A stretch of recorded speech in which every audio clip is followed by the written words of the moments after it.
everybody. Welcome. Your Saltwater Guide, Captain Dave Hanton, Michael Folks, the history of sport fishing, and we have a super special guest today. He doesn't know he's that special, but Michael and I both think he's a very special human in our lives. Yep. Jimmy Kingsmill. He's got probably the best eyes in the business, gang. You guys have no idea. He tells his eyes are old now, but I'll tell you what. Now they're brand new. Old Jimmy eyes are better than 99.9% of the new eyes out there. Yep. That's for damn sure. Yep. So we're going to be talking history of sport fishing with Jimmy Kingsmill today. He was one of the founding members of Team Bad Company back in the day when they were sweeping all the tournaments in Southern California, gang. We got a lot to talk about. And Michael Folks is going to be running the show. I'm kind of just hanging out because I like to learn about the history. But here we go. Michael. Yes, good sir. afternoon, Tuesday afternoon. How cool is this? Yeah, good to be here. Thanks for having me. I appreciate it. Jimmy, Always. It's great to see you, buddy. Yeah, you too, Michael. I haven't talked to you in a while. It's been a while. So where do you want to start? What do you want to talk about? Gyros or wherever you want to start? Talk to me a little bit about the importance of like, especially in a marlin tournament, striped marlin specifically. When you're fishing up here, it's all eyeball fish mostly, isn't it? Yeah, I mean, for the most part, with the dredges and when sonars start coming up here, I think that's going to change a little bit. But it historically has been sight fishing in front of the boat, and now it's really a key component for the tuna fishery because that you miss the school by a short distance and you're catching nothing, And if you don't have them, like Dave always says, if you don't have them, you're fishing boats. You're not fishing fish in conditions. And when you say you don't have them, what are you talking about? Well, we're talking about gyros. You got to have gyros. There's really only two sets that really work how you want. And then and Fujinon makes a pair, and we make a pair at Fraser. And it's kind of a personal preference in the industry. And I personally like the Fraser, the old school M25E / Mariner. We still produce that product, but all the frames are been bought back from the company because we can't build the frames anymore. But so they're refurbished as opposed to new, and that's really where we like how those feel, the ergonomics, the stabilization, the fast scan rate. It's only 2 AA batteries as opposed to 4 or 6. And it was funny when Dave called me and said, hey, Michael's going to be here and some history. I actually, and you'll literally see the dust on the old Russian Pellings that kind of started it all. There it is. How's that for some dust? I pulled that out of the attic. Jeez. So that was the first set of gyros you had they came from Russian military, right? Yeah. So kind of what we were doing was fishing the Catalina tournaments, and I was fishing with the Beak on the wait and see. And Beak was, the 7-foot tall guy in the banquet and stood out in the crowd with his big old nose. And everybody wanted to tug on his sleeve and talk to him. And I was his crew member, and he was approached by a military surplus dealer out of Oceanside, and I can't remember his name, but the guy was tugging on his sleeve. He says, hey, I got these Russian military stabilized binoculars. You got to try them. They're unbelievable. And Beak was just not having it.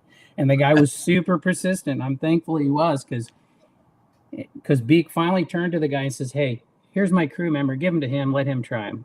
Right on. And it was literally that morning, put 6 batteries in them, and the AA batteries didn't fit because it was some kind of Russian battery, but we made it work, and you crammed it in the case, and we do the shotgun start, and we're running 25 knots on a brand new little wait and see boat, and I start screaming, I got one, stop the boat, and everybody stops, and they see nothing. And I'm like, it's right in front of the boat. Don't you see it? You're blind. Right here. It's right in front. Yeah. Oh, a bird just flew by. And they're like, oh, that bird that's 300 yards ahead. I was gonna say, it was a half a mile away. Yeah. Yep. And then it was just off to the races from there. Those things, they had this terrible rubberized eye cups that was so abrasive that our noses at the end of the day were literally bleeding. jeez. And by the second day of the tournament, we had Band-Aids on our nose, and that's just how we had to do it for the first couple of years. You had Band-Aids on your nose, and we literally had a spring-loaded cage and uncaged switch that I bought a box of wood matches to shove into it because your thumb would get so sore from holding it up all day long. Oh, you had to hold it up. You had to hold it up. It was spring loaded, and your thumb was just, oh, this is killing me. This is not cool.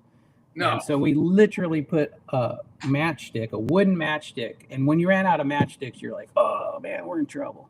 Oh, yep. So that you see that lever on the lower left corner. Yep. That thing was spring loaded, and it was a substantial spring. And we tried playing with it, but that would eventually break. We'd break the plastic, and we'd made all kinds of stuff, and there was no parts, no way, and it was just such a game changer. We'd bought every single pair we could buy, and they were like $500 or $600. We could buy a whole new set just for one part to make one set work. Jeez. And we did that for, I think probably 5 or 6 years, and then I just finally gave up. And we had there was the option of the Fujinon Stabby Scope, and then I found Fraser Volpe at the time, and this was probably about 1998, 99, something like that. And I told the guy at Fraser, I said, hey, I think I got a market for these things. And I said, if I sell 9 of them, I want the 10th one. You got to give me the 10th one. And it took about 3 phone calls, and I got phone calls back, and the 9 were gone in a couple of days. Right on. And I had that set for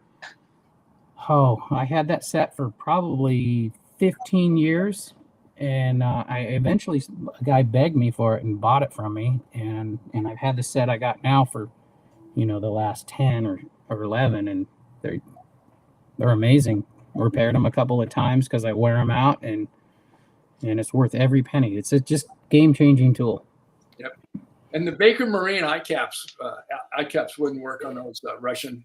So they do. So yeah. The Baker Marine eye cups are designed for 7x50 Zeiss. Okay.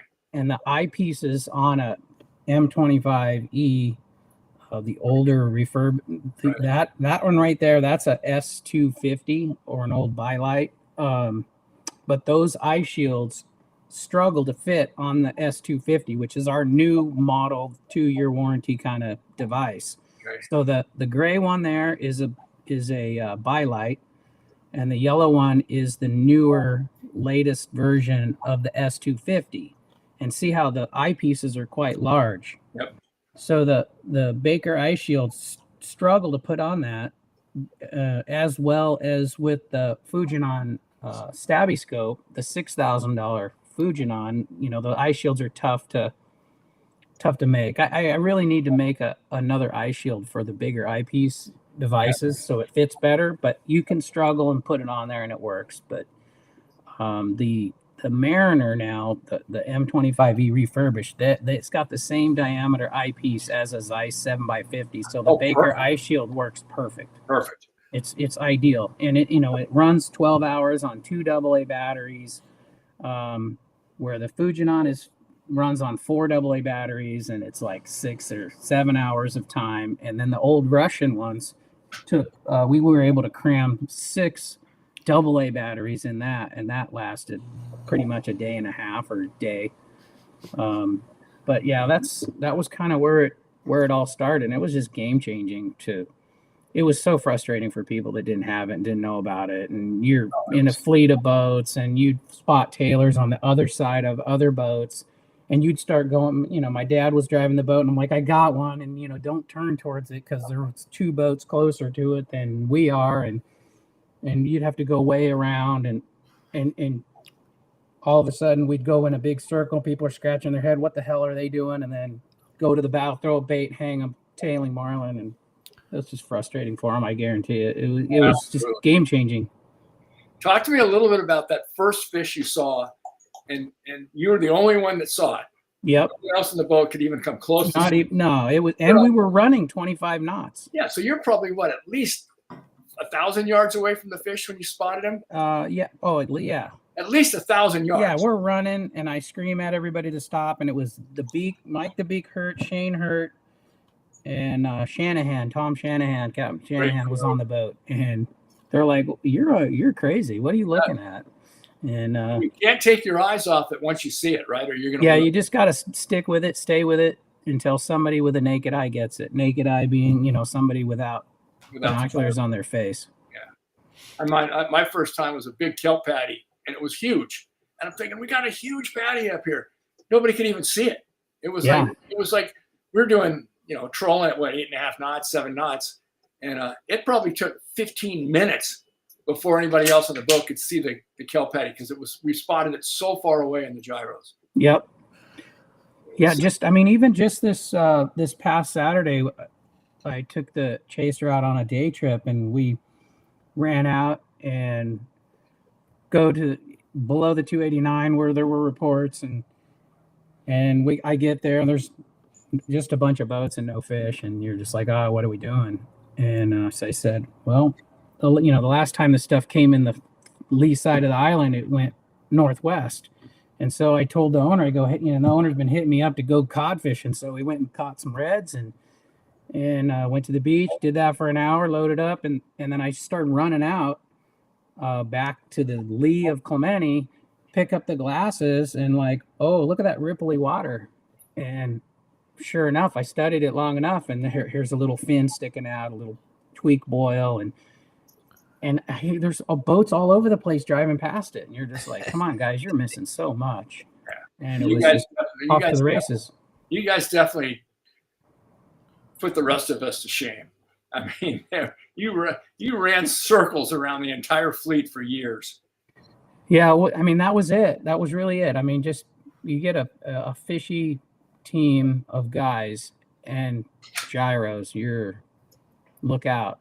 And once you learn how to use them, it's game changing. It's really like an Omni sonar for the guys blue marlin fishing down south. Yep. Now they have tournaments that don't allow sonars. You're the non-Omni division tournament winner. I'm surprised they didn't do that to our gyro binoculars.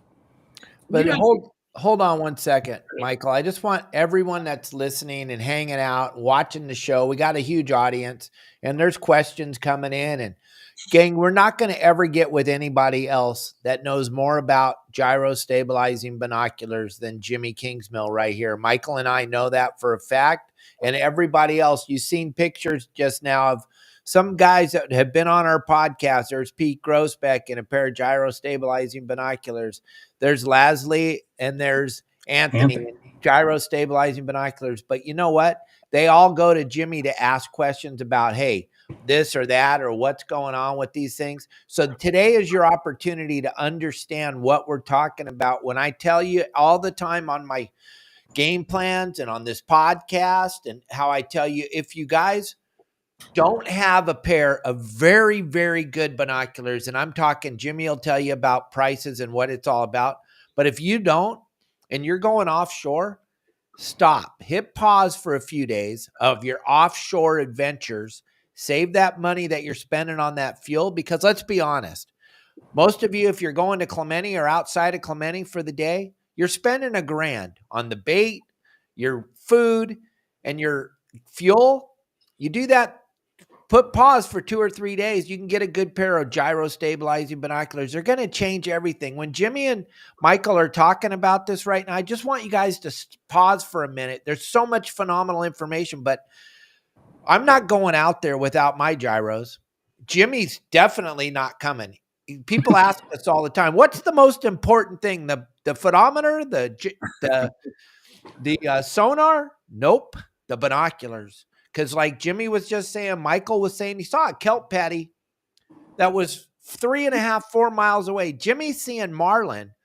You guys don't understand. A long ways away. And the swordfish game, for goodness sakes, let's not even get into that right now. But please hit pause for a few minutes, whatever you're doing, and listen to what Jimmy has to say, because this is game changing. If you want to go out and fish for fish in Southern California or Florida or anywhere in Mexico, you got to have a pair of these binoculars. It's it. You're not going, right, Jim, Mike? You guys aren't going offshore if you don't have them. You're just not going. We're just not going. It's a waste of time. Go ahead. I'm sorry. I just had to stop everybody for a minute.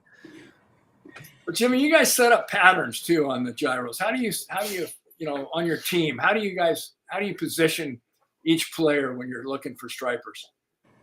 Well, when we have a tournament team, we'll have headsets on, and we'll have a guy that, when you're in headsets, and we're at usually 3 different levels, and some guys are on the bridge and on the cockpit and then the tower, and you just ask the guy in the headset, you're like, hey, what are you primary looking at? Okay, I'm primary looking at 12 to 3 or 9 to 12, and really the thing is just to keep moving and keep looking at the water, and not everybody study the same side, which sometimes can be hard because there's so many different conditions on how the glare is, the bright sunshine, on what side of the boat you're going to look, and how far you're going to focus. You're going to focus close to the boat. You're going to focus far to the boat, far away.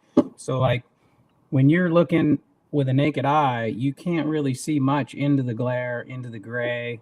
Very tough to see with a naked eye. But when you look in gyros, and it's all about contrast, the difference between the watercolor and the fin color when it comes up, or a fin or a bird or whatever, when you look into the glare, you're going to be able to see 4 miles into the glare with the gyros. And you basically are going on either side of the sun to where it obviously doesn't hurt your eyes to look at the glare. So once that glare just tones down a bit, is going to be your farthest point that you're going to see contrast on the water. So you're going to see a kelp, you're going to see one of the hardest things to see during the day, like an overcast day out on the tuna grounds, are white terns in a gray background. Your eyes are not going to see it. Your brain has blind spots in it, and it fills in what it wants to see. It sees 90% of what you're looking at, and that 10%, your brain fills it in. And so if it's not a good contrast, your brain doesn't tick on it. And so it's like a whole thing of how far you're focusing in the gyros. And like, so when you're on the color side, or the sun, or the down sun side where the water's blue, you're going to shorten up your distance that you're looking. You can't see that far. You're not going to see contrast because a blue fin's going to stick up in the sun against a blue water background. You're not going to see it. So you got to shorten your distance that you're looking. So there's tactics on both sides of the boat when you're looking. And that's kind of one of the tricks to seeing. Even if my eyes really never were that great. I recently had you could I'm just 2020. That's it. It's nothing great. You said to me, I think there's some fish underneath that, just behind that boat over there. And I go, what boat? Yeah, because I have a huge magnifying glass. I got this giant magnifying glass on my face. Is the only reason I can see it. Yeah, you're going, there's some fish behind that boat, and I'm going, what boat? I mean, it's boat. I had I think it's been 2 years now, and I had cataract surgery and put new lenses in my eyes, and the insurance wouldn't cover me because my eyes weren't bad enough, but it was game changing because when I was fishing with guys, my buddy Pat Holmes comes on the boat, and he's young and he's got really good eyes, and he was smoking me every trip smoking me. And I said, you know what? I got to get my wallet out. I spent, $12,000 to get my eyes done.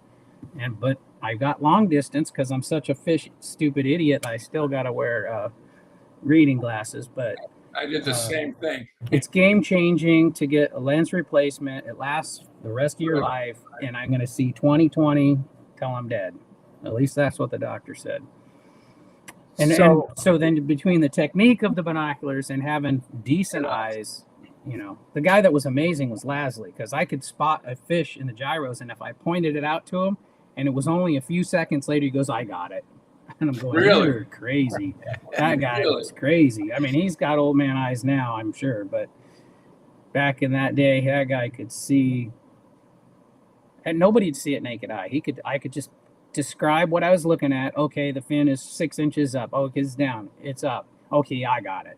And you're just like, oh, that's awesome. Then I could put the binoculars down and go, go to the bow and get a bait. Get ready to catch the fish. Yeah, that's the brutal part, is when you get an unexperienced crew, you're like, okay, I got one. Okay, I got one. Yeah, it's, it's right there.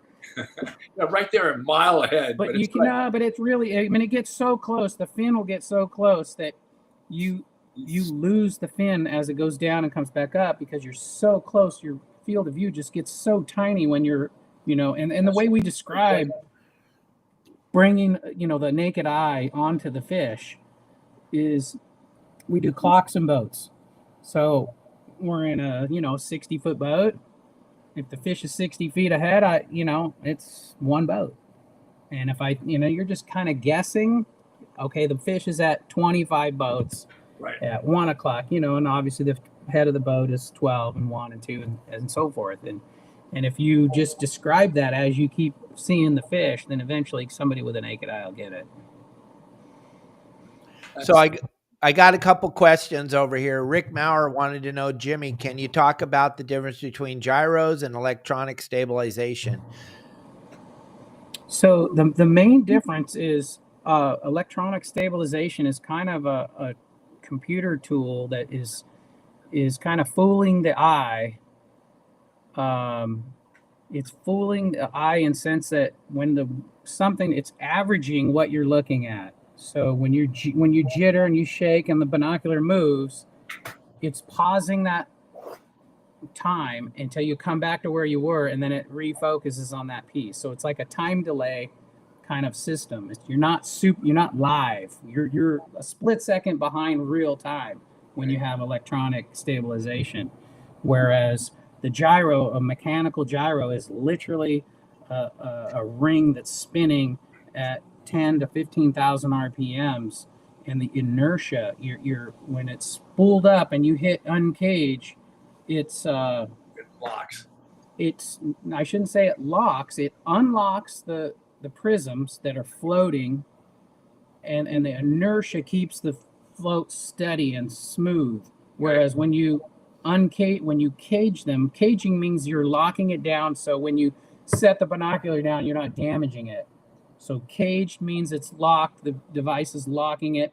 So when you pick it up and put it on your face, everything's shaky and terrible. And then you uncage it. You're uncaging it and letting the inertia take over. And the way I describe it, Jimmy, and maybe I'm wrong, but I say, yeah, they're stabilizing binoculars, gang. That's like cars. A car is a car. A VW is a car, and there's a Bentley. So electronic stabilization is a VW, and gyro is a Bentley, and that's it. And you can argue with us, you can fight with us, but I guarantee you, Jimmy, myself, or Michael, we're not going out with a pair of stabies. We're not. Yeah, I mean the Fujinon Techno Stabby is probably something you can get by with minimally, because it has a really small gyro and electronic stabilization, and it's better than not having anything. It's better than a non-stabilized binocular by far. And then the next level is you're gonna go to the old school M25E. So you're gonna go from $1,500 to $4,000. Excuse me a second. Before we get down the rabbit hole of how much these things cost and all that stuff, I see the questions, gang. We can't do this show without our sponsors, and Promar is a giant sponsor of Your Saltwater Guide. And this video we posted yesterday is going absolutely bananas. They got so many orders for these Akara jigs. They're blown away. They can't believe this, because actually in this little video, gang, I actually sound like I know what the hell I'm talking about. So they called me this morning and said, what in the hell's going on? So check this out real quick and watch. You're going to be blown away.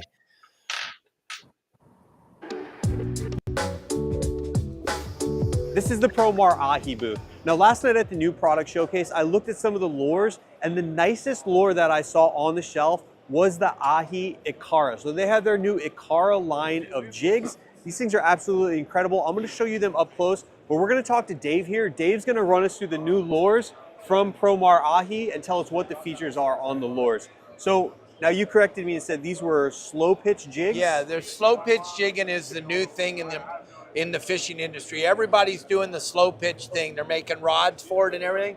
So we came out with the Akara line of slow pitch jigs. And the way that the fish react to them is absolutely incredible. Like you were mentioning to me, you could tell that they went to everything right. The hooks are perfectly weighted. Every part of the lure is weighted so that it flutters when it falls, and it looks just like a wounded bait fish. And it causes an unbelievable reaction bite. As we go through the line, we have them from 15 grams all the way to 150 grams. Okay, so we're talking saltwater and freshwater. Oh, yes, salt and fresh. I just did a seminar over at the Bass Tank, and every bass in there had the lure in his mouth at least 5 times. First off, I just got to say the quality and the detail on these things, you can visually walk by and see that these things are built different. I mean, the tiniest details on this, it looks like a real fish. 3D depth on the eyes. I mean, these things are unbelievable. Even the way the hooks are attached. They have like heat shrink sleeves over the tie-ons. I mean, everything was thought through on these lures that I can see from. You really have to fish with it to appreciate it. When you watch it flutter, it's incredible. And I know you couldn't see it in the product showcase how it flutters, but you can only see what you can see, but you recognized it, which was a good deal. Yeah. I'm gonna have to try one of these in some of the invasives in South Florida. Now, if I'm fishing for bass, which ones would I go for here? It all depends on the depth of the water. Okay. If you're going to fish the shallower water, you see the smaller bait, the largemouth bass or the peacock bass or the smallmouth chasing the small bait. This is going to replicate that small bait inside there. Okay. So you're going to throw this on a spinning rod with maybe some 6-pound or 8-pound because you're trying to get a reaction bite on that fish when they're on the small bait. You can't fish it with very heavy line because then it won't do the flutter as it sinks. So it's going to have to be a lighter line. Okay. As you move up to the weight, then you can move up on your pound test. Now, how come they didn't put treble hooks on these? Treble hook's not going to allow this to flutter the way we want it to flutter. We've tried different treble hooks. So the smaller treble hook will allow it to flutter, but then you won't hook it. J-hook, the way that it's weighted on here and the way that it's rigged, it's ready to go right out of the package, but you're also going to hook the fish when he eats it. Well, straight Dave, up and down. They look beautiful. I appreciate the lesson you just gave me here, and I appreciate it all, man. I can't wait to try one of these things out in the water. Thank you very much, Joe. For unbelievable, right? It sounds like I actually know what the hell I'm talking about. How weird. It's fun, dude. They also asked me over at Promar, they're all, how did you calm down long enough to actually talk like that? Yeah. Better. So when you say slow pitch, what are you talking in terms of presentation on those baits? You flick it out there underhand, and then you allow the lure to fish. You don't jerk it. You don't wind it. You lift it up off the bottom. You allow it to flutter as it sinks. Then you take a couple cranks, lift it back up, let it flutter as it sinks. And that, the slow pitching that you're seeing these guys doing with the reel with nothing in front of the reel to hold the rod the right. I personally don't understand that whole holding it from behind with the wrist action thing. I don't know, but that's what they're doing, and they're doing it. They're lifting that rod up and they're dropping the tip down and letting it flutter that's slow pitch jigging. It's the thing that's sweeping the nation. Everybody's doing it all over the place. Guys are doing it rockfish fishing. They're doing it all over. I mean, Jimmy, you probably done it a bunch, right? Yeah, I do it out with Dave out in Charleston, and it's very, very effective. There's the butterfly jig and then the slow pitch. One of us will have one or the other. We kind of figure out what's biting better, and you get the gags and the scamps and the everything. It's crazy good fishing back there.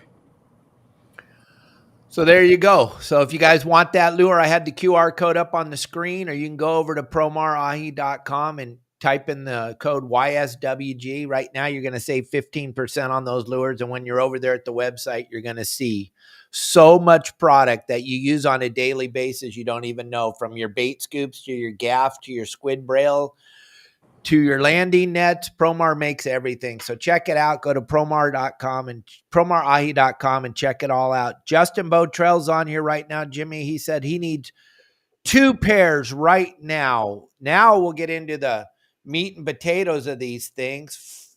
A lot of people asking what the price is, and then availability is the biggest problem, right? Go on gyropros.com and So we've got an order of 10. 4 of those have been made, and there's 6 more coming. 4 of those are sold. So there's 2 in this next batch, and I'll be ordering more. And it's just taken time. It's taken a couple weeks to get a set. And yeah, I mean, whoever's on there and buys them next is next in line kind of thing. And they just, parts is the biggest struggle for the last 5 or 6 years, is we just struggle to get parts, just to get them made, get them shipped. When it's all custom made parts, you got to pay in advance. And just a small company now, there's 2 full-timers and 2 part-timers doing repairs, and they are as busy as they can be making and repairing. And it's really about keeping everybody in gyros. It's the only reason I'm doing it. Trust me, don't pay the bills, but it sustains itself, and it keeps us all in gyros. Once you get them, they break. They all break. The Fujinons, the Frasers, you drop them, they wear out, a switch goes out, this, that, and the other, and they're waterproof, and they float, at least the Frasers do. And so when we send them back to Pennsylvania to repair them, they fix them. They got to crack them apart because they're epoxied together. The Mariner ones are epoxied together, and so they got to crack them open, do the repair, put a new motor in it, put it back together, dunk test it for 24 hours before it gets sent back. So it's kind of an ordeal to fix, but the tool is amazing. You got to have it. And almost everybody, I don't know anybody in the industry that is doing well, they have gyros, one set or the other. There's too much you're missing if you don't. Even the East Coast guys are seeing the value in it. They really see it in Costa Rica and the tournaments, and it's just basically an intelligence gathering tool.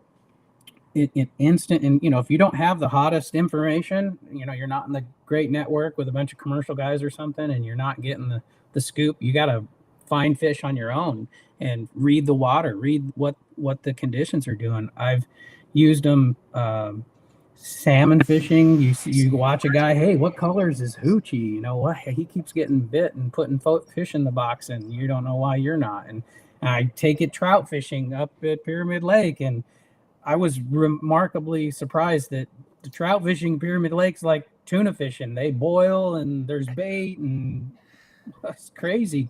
And you can look on, the lake's 20 miles long. You can see across there's a whole bunch of boats. You can't see the boats stacked up in a spot when against the shore. Against the shoreline, you can't see the boats with the naked eye. And you got gyros like, that's my favorite spot. There's 5 boats on it. Oh, okay, well, let's go to a different spot. It's just instant information gathering. I had a tournament guy from the Big Rock tournaments back east, and they had, boat numbers on the fly bridge you have to post. They don't do boat name when you call in a hookup. They do boat numbers. And the guy goes, all I care about is when a guy calls in a hookup, I want to know what boat number he is. And so I can get the gyros out and see a boat number. Just that kind of stuff. Or we'll be fishing a tournament and a guy calling a hookup, and I'll start recognizing boat towers of other boats on where their antennas are and things like that, because I can see them like 8 miles away. Like, oh, that's so-and-so. I recognize his antennas. Oh, he's got, a Starlink versus a dome dish antenna. And you're literally looking at a guy 8 miles away. Or a bird skull in good clarity conditions. You're seeing bird skulls at 8 miles. You see stuff and you're like, okay, got to run, pull the jigs in. We got to move. And 8 miles is almost over the curvature of the it is planet. You're almost past the curvature. Yeah. So like back in the early 2000s, we would go on the Bad Company boat on a 60 Hatteras. I get in the tower, and I would see a jumping dolphin. Like, you'd go offshore 30 miles in any direction every trip, and all I had to do was see one dolphin jump sky high, and we'd pick them and run, and we'd see them as far as 6 miles away. See one dolphin, and that's all you had to do. And then you run up there, and while we're running to the dolphin school, we usually see a sleeper, throw it, catch a sleeper, keep going. Oh, see another sleeper, catch one, and then we get to the dolphin school, and then it was 100-pound yellowfin. Jeez. And we came in, we never missed. Any direction. We never came home empty-handed. That's so amazing. And we had no information, just 30 miles, any direction. Pick a direction from Cabo, 30 miles, we'll find it. Absolutely. It's a game changer for damn sure, gang. You don't understand until Jimmy's in front of you explaining it to you. You hear me talk about it all the time. But if you're, like Jimmy said in the beginning of the show, and a lot of you weren't here, if you don't have these, you're offshore right now fishing. You're fishing for boats. And you could all tell us you're not, but we know for a fact that you are because we see you coming. We see you guys coming before you even know we know. Like Steve used to be so good at it. He would go, Hanson, what are you doing? What are you talking about? He goes, I see you coming toward, I see you have a red sweatshirt on today. And I'm like, what the hell? I'm like, and I'm like, that was when you guys first started using these things. And I'm like, Jesus, this sucks. They already know what we're doing. And that's how it is nowadays. We know when you're coming for us, we already know you're on your way to us. And that's just because you don't have any binoculars. If you had a pair of binoculars, you would see we're not bit. Like people ask all the time, can I see your binocular? No, not if you're going to look at that boat, because I already know he's not bit. You just want to look over there and see what Jimmy's doing. Like Bill McClethy, he notorious. He sits in that cockpit and looks for you and Steve and Pete. He sits in the cockpit looking for you guys all day. It's like you got 3 pairs of gyros here in the cockpit and you're all looking for boats. Why don't you start looking for fish? Right, right, Jimmy? Yeah. That you're dating yourself. That's all 20 years ago. Most everybody's got them now. So it's, if you don't, you're behind the curve. I think you told me, Jimmy, when we first met, that in a tournament, you literally never take your eyes away from the glasses, ever. I mean, you're behind those glasses. Pretty tough. For hours at a time. Yeah, you got to take a leak once in a while. That's about it. I'm good for maybe 5 minutes. Yeah, I mean, it's just you have to.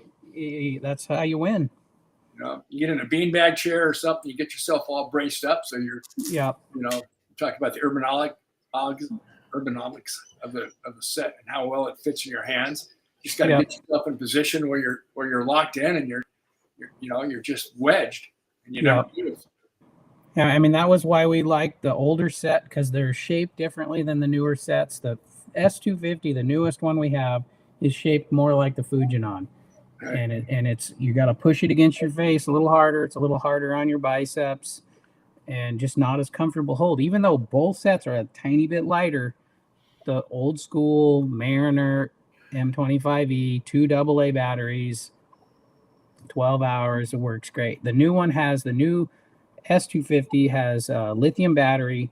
It works great. The eyepiece, the eye shield doesn't fit as good. It's a little bit tougher to hold it up all day long. But the optics are the same. The gyro's the same.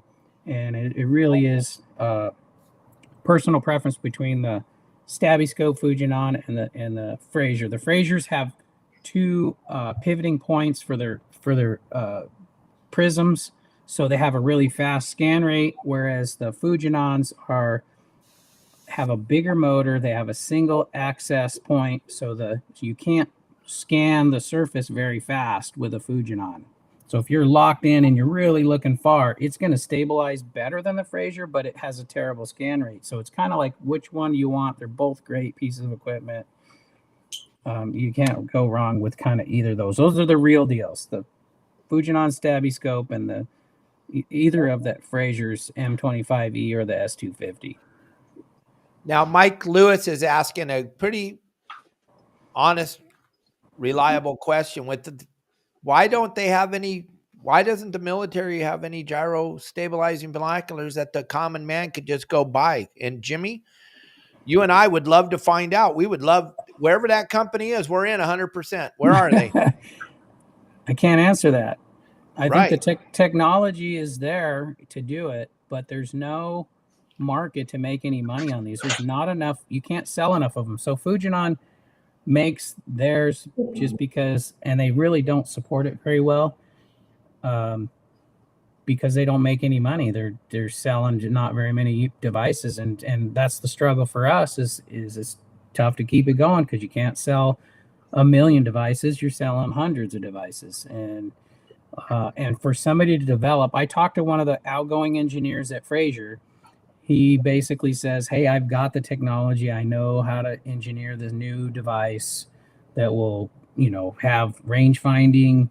It'll have compass in it, a non-magnetic compass that would like link to your boat equipment, so you know which direction you're going off your GPS, and it'll talk, Bluetooth talk or whatever. But there's the R&D is so expensive, and to actually produce the device, and then you're only selling, the first question is, how many are you going to sell a year? Right. It's like, oh yeah, I'm selling 60 units a year. That ain't going to pay no bills. No. So nobody's making it. That's why we're having to rely on the old school stuff. And the M25, is also the most popular because it's 2 AA batteries, the simplest to get. All the guys in Costa Rica and Panama, they all can find AA batteries, but to find a CR123 lithium for the S250 is a little bit tougher. You got to have, you buy stock at Amazon, stock up on lithium batteries, and then it's, you got to put it in your check-in bag, or it's just a hassle, lithium batteries.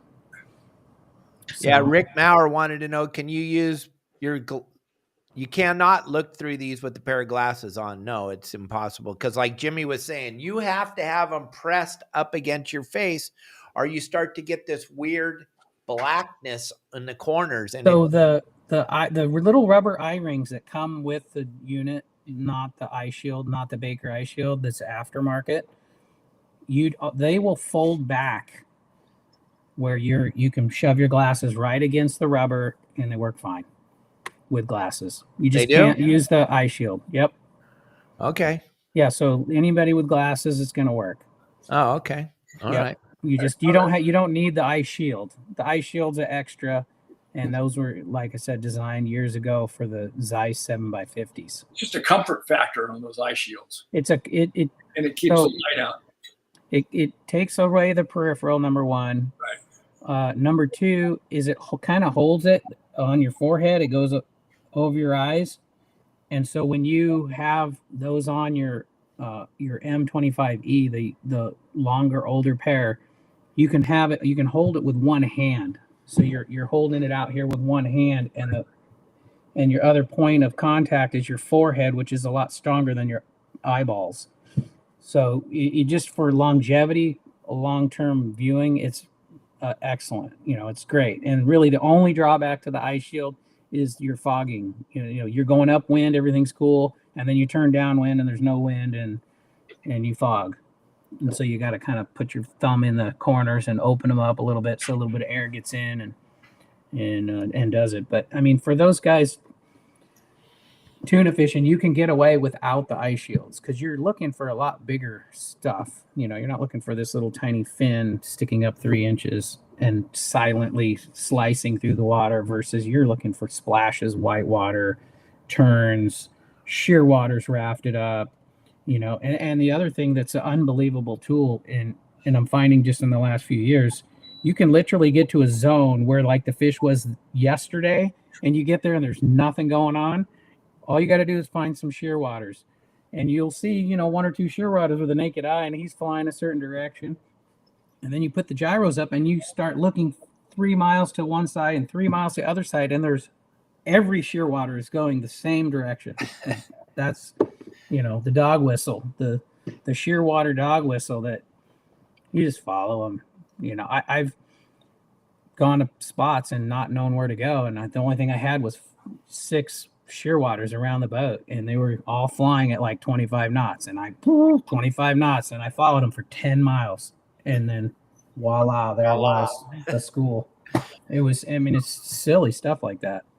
What you don't know where all with a naked eye, you can't see the direction of all the sheer waters. So you just look around, and they're all going to the same place, man. The dog whistle's singing. And you know what's cool, Jimmy, as you said that, I know you didn't watch the show yesterday, but Justin and I, we talked about this on our show yesterday, how the sheer waters lead you right to these bluefin. It's one of the most amazing things. And if you just follow them, gang, and like Jimmy said, you follow them for 10 miles, but voila. Yeah, they don't raft up and sit around for nothing.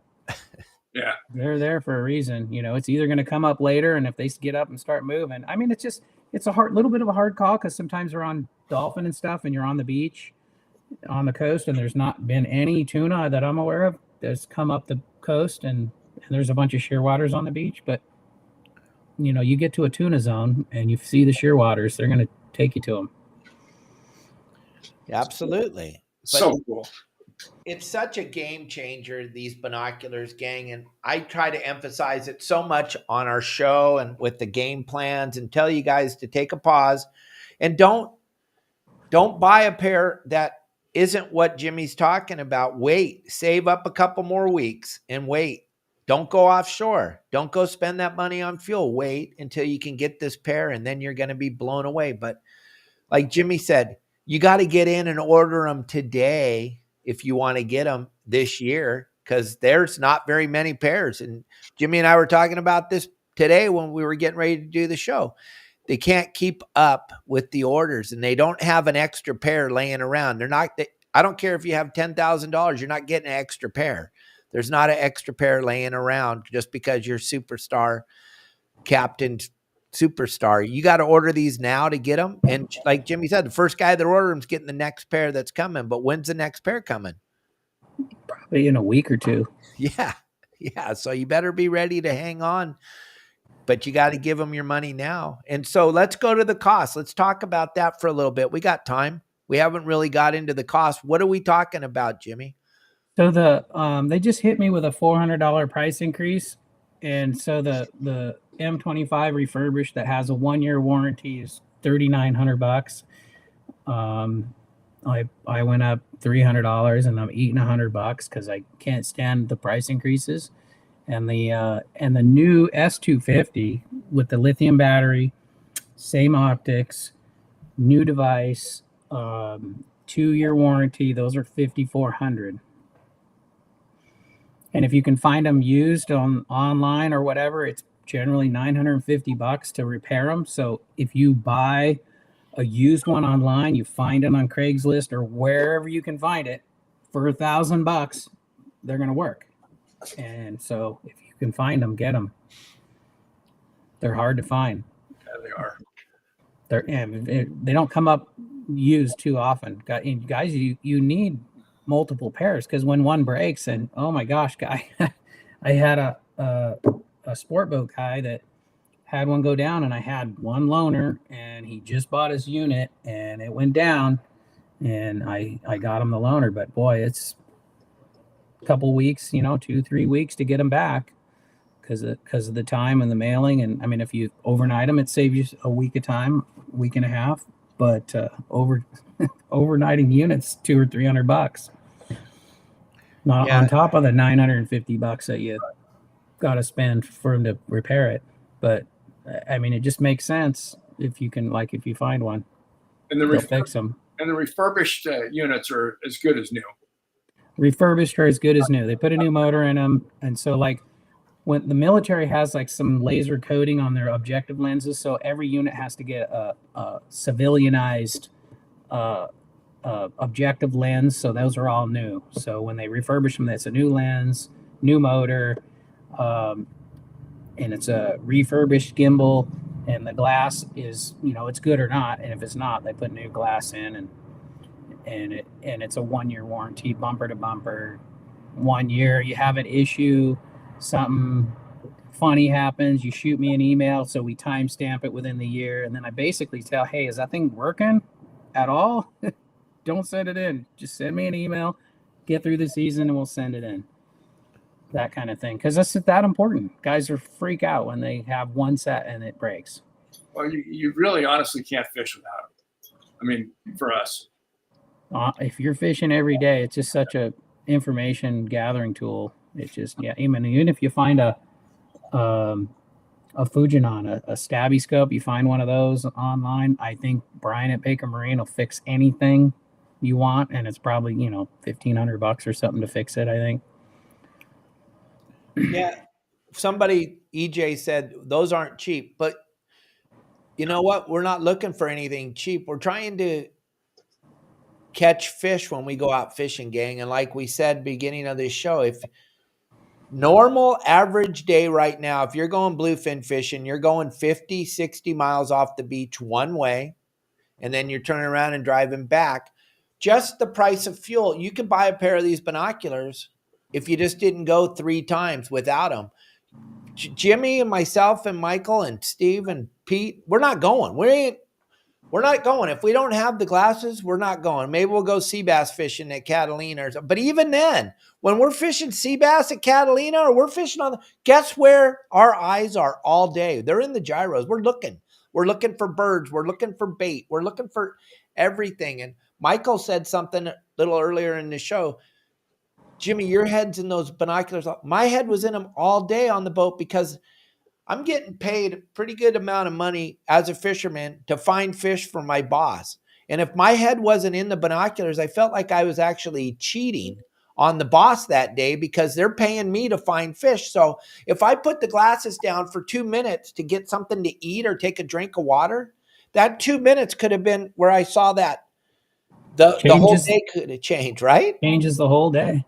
So we don't take our head out of the glasses. We just don't. You're talking, but you don't go down. Hey, what's going on? You're like this. Yeah, whatever. Whatever you think. Yeah, sure. Yeah. Oh, those boats over there. Yeah, I already looked at those an hour ago when we were 4 miles away. And yeah, there's nothing going on over there. One guy's taking a piss and the other 5 boats are watching. We already know. When you're in the gyros, gang, you already know the boat's 3 or 4 miles away. You already know what they're doing. You already know. That's the game changer. That's why when people say, oh, those are kind of, well, they're not. If your time is worth anything at all, they're not expensive because once you use them, but you can't have them on. Jimmy, I fish with a lot of guys in these superstar clubs that have them. And you're like, where's your gyros? Oh, they're down in my room. What? Yeah, they're in the case down in the room. I'm like, well, that doesn't work. You got to get them. Oh, we use them when we need them. I'm all, what? You have a pair of gyro stabilized binoculars are in your stateroom downstairs. Is there any way we could get them up here? Maybe one of the other guys could. I don't understand. If you got them on the boat and you're not using them, then what are you doing out? You're missing out. Doing out there? It's that big of a game changer. It's that big. And if there's a company that's making these things and you know who they are, if you know a company that's making gyro stabilizing binoculars right now, gang, and Jimmy and I don't know about them, please call us right now. Get on your phone. Don't be shy. 949-374-0786. Call me right now and we will buy those. If they're real, but they're not, because believe me, we're looking every day. We're all searching. We want these binoculars more than anything because it changes everything. Let's wrap this up, Michael, with the tournament back in the day when Jimmy and Pete and Steve were just kicking everybody. You guys would shotgun start, and they're laying back. They already got one. When we're taking off and we already know you guys are going to have a fish here in a second. They're not in the shotgun start. They're laying back because Jimmy, Pete, Steve, they were in the gyros while you guys were all jockeying for position. They're all looking. They're like, oh, there's one right here, right by the casino, floating on the rope. It's right. Yeah. Yeah, no, it's true. We had one in the shotgun start one time, and Rod Halpern, I think, was the tournament director, and he was running around in a Contender, one of the, sponsor boats, and he literally ran it over, running around. Hey, everybody line up over here. Oh, Rod, you ran it over. I don't think I can't remember getting any of those early fish to bite, but we're definitely running and baiting them before other people even knew they were there. But it's that big of a deal, right? It's just everything. It's just information gathering. Like, I mean, the hotshot East Coast guys didn't think it was a viable tool because they don't have the finning fish like we have. But it's all the other information that you gather from it. And like you said, like if I see a boat stop and a guy goes to the bow, I'm going to watch him. And depending on how the boat maneuvers, I'm going to say, okay, he just baited a tailor because I know how, a boat reacts when they bait a tailor. Oh, now that guy's baiting a swordfish because he's going in a circle and the swordfish is circling. Oh, okay, that's that. Oh, no, they're just, riding the bow because they're looking at dolphin.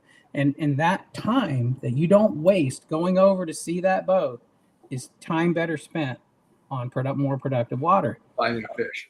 And finding clues. And like if you don't have gyros in SoCal, you're not fishing You're fishing boats. You're fishing yesterday's report. You're not fishing the water. You can't see it. You can't read the clues. The kelp the current lines. You'll get rips on like a foamy rip that current break that's full of kelp and stuff. You're like, oh, there it is. Okay, you go to that kelp and it runs this direction, and then you turn the boat and you parallel that kelp rip, and oh, boom, we got one on. It's just stuff you don't see with the naked eye. Yeah. And back to what we were saying a minute ago, we use them at the island. We use them. We can look up the island. You can look from Orange Rocks up to Salta Verde, and you can see if the kelp's laying down or not. That's pertinent information. Are we going west or are we going to go east? Which way are we going to look for these sea bass today? And it all matters, gang. So when you think, oh, those are kind of expensive. Well, I don't know if you guys have bought fuel lately in SoCal, but it's kind of expensive. Yeah. I mean, it's an investment. If you're a young gung-ho fishing guy and you want to be a crew member on somebody's boat and you talk to, hey, I want to go fish on your boat, and and I have gyros. Oh, come on, let's go. Every sport boat I ever deadheaded on or went on, I had gyros, and they all welcomed me to the wheelhouse. Yep. Every single one of them. It's the golden ticket. Come on out. Yep. Yeah, no, I mean, and then becomes a passion of studying the water and figuring out what you're going to find, what's around the next corner. And if you're not in them, you're not going to see it. You're not in them, you're not going to see it. You're going to miss it. And so Jimmy, how did you, growing up with the glasses, how did you train yourself to be able to spend 8 to 10 hours in a pair of glasses? I mean, it's just the drive to. You're horribly sore. Your neck, your shoulders. It's brutal. Once you first start doing it. But I mean, we started with regular 7x50s ice. Right, Bakers. You could only binocular while you're going down swell looking for tailors. And when you went up swell, you had to put the binoculars down and you looked with the naked eye because you couldn't see a damn thing going up swell. Right. And then when we had gyros, those Russians, and we could go up swell and have tailors. The area that you're covering when a marlin's going down swell, downwind, and you're going up swell, the coverage you're doing and looking in the trough for a tailor going the opposite direction, you're covering so much ground. You're doing 7.5 knots. The marlin's doing 6 knots, and you're like 14 knots of coverage going the opposite way. And we'd see them. And I mean, it really cost us over the years. It cost us lure strikes in the marlin scheme. Because if you cross the wind swell, you're going to more likely get a marlin lure strike because the marlin are tailing down swell and you're cutting across, and your odds of cutting them off is better.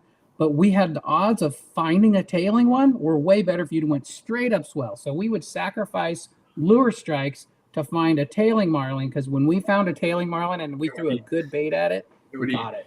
Yeah. We caught it. It didn't fall off the hook. They eat it, you're on. So you would bypass basically trolling in the trough. That's correct. Try to intercept these fish coming down swell. That's correct. You bypass those, knowing they were there, to find one that you knew if you found. If I get a bait on it, I'm going to catch it. Yeah, when you get a bait on it, it's going to bite. When you get a lure strike, you're going to get a bite. He gets pronged and he's out of there. You hook them up, you're on them for 10 minutes, and they fall off, and you're like, oh, that sucked. Yeah. Yeah. You throw a bait and they eat it, you're going to catch it. Yep. Talk to me a little bit. That's not very many marlin guys anymore. Talk to me about when you do spot a fish up in the bow. You send 2 guys up there. Are you both throwing baits? You have somebody in the stern dropping back. What's the standard procedure on a tailer? So you generally have one guy to clear whatever rigger the fish you're going to present on. So whoever's driving the boat is going to tell the cockpit guy. You have generally one guy in the bow. Just of late, I haven't tournament fished or anything. Just family fishing. Fun stuff. Fun stuff. Nothing crazy. But we'll have a guy, whoever's in the cockpit, we're going to put the fish on the port side. Okay. So the guy on the port rigger or right rigger, we're going to reel that in, because when you bait a tailer, often they'll come in and eat your sinking lure and you'll lose the fish. They'll hit it, not get hooked, and it'll get in the way. So, you're going to have one guy in the bow, one guy drop back and cut the fish off, throw it on both sides of the fish, and try to bring it in behind the boat. And as you're clearing marlin lures in the back. But that's just kind of the standard SOP on any marlin that you bait in front of the boat. slide past it. We didn't used to do that. Steve taught me that, to slide past the fish. Whereas when I grew up with fishing with my dad, we'd literally stop the boat because it was mostly just my dad and I. We didn't have anybody to clear the lures behind the boat. So it was just me. So when I'd binocular the fish, I got one, he'd see with the naked eye, I would run to the bow and we'd pull up. And so in the day, I was casting very light tackle. So when the mackerel hit the water, the mackerel could swim the bait effectively without heavy. If you heavy leader, you're slowing down the swim of the bait, and a marlin is all about reactive biting on a certain speed, that vibration that the bait sends off to get them to strike. So that was kind of how we fished, and then I had to learn kind of a whole new process when fishing with Pete and Steve, it was amazing when I started fishing with Pete, is how everything that we learned, and we had so many things alike we'd never fished together before. 20 years of me with my dad and him, a million years doing the same thing, and we're like, oh, you figured out this and this, and it was all kind of the same. Pretty cool. Yep. And when I first met Steve, I fishing with my dad, and I probably handed off 10 swordfish to him in one season when he was sword fishing their Mirage and had 2 airplanes, and he was like, oh my gosh, how's this kid finding all these swordfish? He swore he'd never go, gyros. And then I gave him some of the Frasers and he was hooked. Yeah. Ever since, he won't leave without them.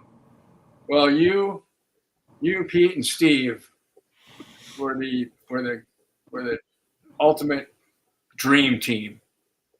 I mean, there's nobody fished up here on the tournament levels that you guys did for years. You just dominated. I mean, I know friends that said, I'm not going, and Steve and those guys are fishing. I'm not going to compete. I don't stand a chance. So, it was a really good dynamic where it was all team, and nobody was better than the other. And it was just all teamwork. And that's striped marlin fishing is the team, and putting not you first, but the boat catching a fish. Yeah. And that was really a good vibe, good. And there's trust me, there's lots of good teams. Billy Miyagawa and won tons of money. Great team. There were some good players, but you guys definitely set the bar. And then we're going to finish with one last question. My buddy Mike Lewis wants to know, and Jimmy, you fish this way, and I have, and our good buddy Jimmy Decker, from a small boat on the water, as far as using those stabilizing binoculars, you pretty much stop for a minute, look around, get a good idea of what's going on. That's how I did it from my skiff. How do you approach it? And would you say, yeah, you got to have them on a skiff too? No different.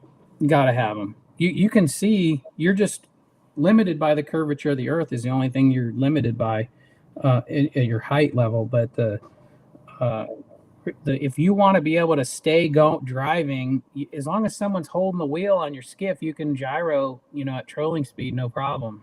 It's just when I fish my skiff by myself, I would stop because I didn't have autopilot, and you just stop and look around and then go again. But if you got autopilot or somebody else to hold the wheel, then they work great.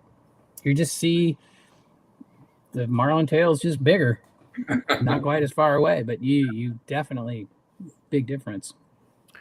Yeah, it changes the whole world, Mike Lewis. You're gathering, like Jimmy keeps saying, you're gathering tons of information, whether it's on a skiff, it's on a yacht. Jimmy uses them when he's trout fishing. So they have and when he's trout fishing, he doesn't have a tuna tower. No.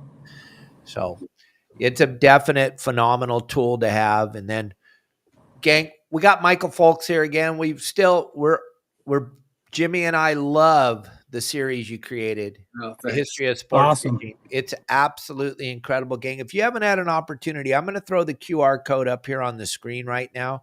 And we always end with this. I don't know if Jimmy knows the story or not, Michael, but we end the show every Tuesday with this. And I just talked to Phil Freeman while we were live, texting him, Michael, and he's going to be with us next Tuesday. So we got Phil Freeman joining us next Tuesday, which will be a great show, gang. Talk about some history of Southern California back in the day, 976 tuna. We love Phil Freeman. And talk about this.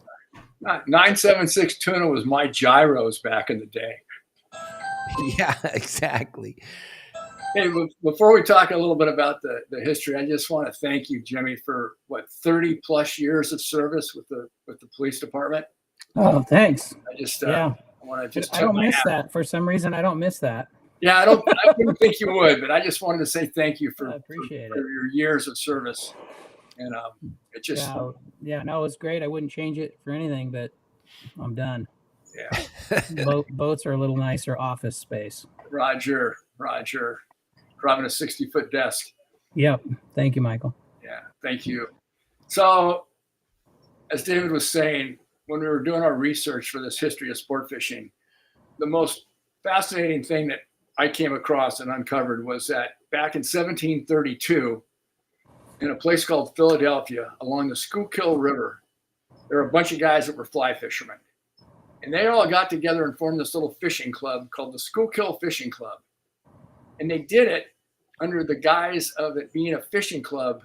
So Benjamin Franklin, George Washington, Paul Revere, I mean, all of these guys got together. And had they been caught, they would have been hung for treason, because that's where they wrote the Declaration of Independence and the Constitution. It was written by fishermen in a fishing club, undercover, back in 1732, all the way up until they actually declared the war. So, that's a cool story. Yeah, and the fishing club still stands today. It's still operative and it's still running. It's the oldest and longest continually operative social fishing club in the English-speaking world. Wow. Isn't that insane, Jimmy? Isn't that such a cool stuff? Yeah, 1732. And the whole time I'm thinking, oh, the Avalon Tuna Club was the first fishing club. No, not a couple hundred years later. Yeah. Well, was it the first saltwater club? I think it may have been one of the first saltwater clubs. Interesting. I'm not 100% on that. That's a good question. I'll have to look it up. But the Schuylkill Fishing Club is the oldest fishing club in the world, and that's where our forefathers, who were all fishermen, wrote our Constitution and the Declaration of Independence. That's good stuff. It's so cool.